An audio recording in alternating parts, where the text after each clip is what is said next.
and welcome to Aquron Corporation International's instructional video series on spray-applied penetrating hydrogels.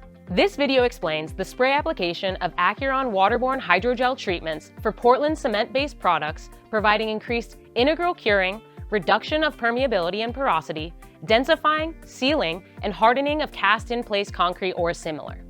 Step 1. Starting with delivery, storage, and handling. Ensure all materials have been delivered in original, unopened containers with the manufacturer's name, label, product identification, and batch numbers intact. Damaged material must be removed from the site immediately and documented with pictures. Be sure to store all materials off the ground and protected from rain, freezing temperatures, or excessive heat, especially direct sun, until ready for use. Step 2. Gather all necessary equipment.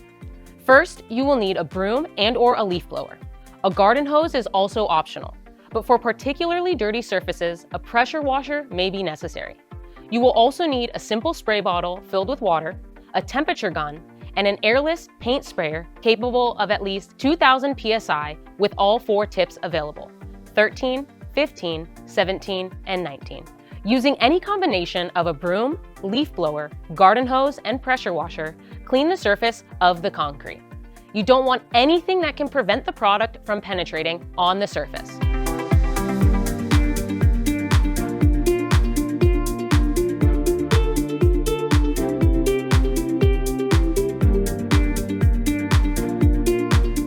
Next, you want to use your temperature gun to get a reading of the surface. You need to ensure that the concrete is at least 40 degrees Fahrenheit or about 4.5 degrees Celsius. We will go more in depth on that in another video. Finally, spray the surface of the concrete with your spray bottle. If the water seeps into the surface, the CPT can too. If the water beads or pools on the surface, the CPT will not be able to penetrate either. This is a very easy litmus test to ensure the product will be able to penetrate. Step 3. Application conditions and preparation. Do not proceed with application of Aquron CPT-2000 when substrate or ambient temperatures are less than 40 degrees Fahrenheit or 4.5 degrees Celsius, or will drop below 40 degrees in the 6 hours after application.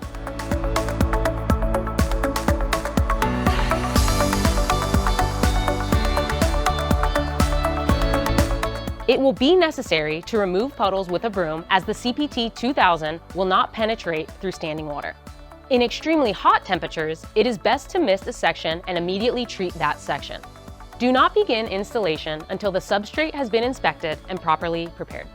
Assure all surfaces are clean and free of all contaminants, oil, grease, film-forming compounds, or surface sealers. Simple water blasting with 3,500 psi and simple degreaser is best to quickly clean surfaces. Anything that will prevent penetration must be removed. If acid is used, you must neutralize with 50-50 ammonia and water and rinse thoroughly. Protect adjacent areas from damage due to overspray, especially glass and shiny aluminum. Protect with plastic or rinse thoroughly with water immediately after. Caution should be taken applying in windy conditions.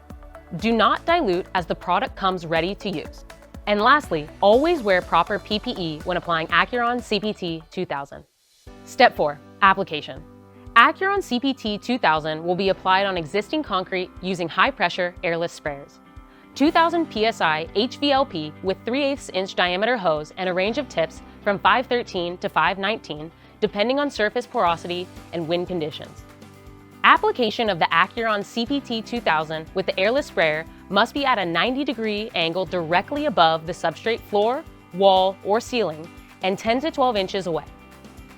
A cross-hatching application of Aquron CPT-2000 will be required with the first application in a left-to-right direction. Apply a 25% overlap to avoid dry lines between passes. Apply at a rate of 1 linear foot per second to establish rate of porosity. Adjust as necessary to avoid waste. This method will produce approximately 150 square feet per gallon of Aquron CPT-2000. Porosity varies and needs to be monitored to achieve rejection of material after the cross-hatching application. East to west, north to south. Begin the north to south application as soon as 60% of the surface sheen from the east to west application has dissipated to SSD conditions. Apply wet-on-wet application of CPT-2000. Puddles that have not penetrated must be removed in 5 to 15 minutes depending on temperature. The higher the temperature, the shorter the time. Do not allow the surface to dry before beginning the cross-hatching application. It is recommended to use existing markers working inside cut joints, edges, or construction joints as guides. Water bottles or chalk markers also work in larger areas. Monitor the consumption of the area covered and adjust as necessary. After application of Aquron CPT-2000, the substrate may purge contaminants like salts, oil, grease, etc. These must be thoroughly removed prior to any coating. When applying CPT-2000 to concrete with visible weeping water, repeat application until weeping stops. Step 5. Cleanup and safety. Caution must be taken as treated surfaces may be slippery until completely cured. Clean surfaces, equipment, etc. with water and mild soap. Never store spray equipment without cleaning and following the manufacturer's recommendations for storage between use. No special maintenance of the treated area is required. Thanks for watching.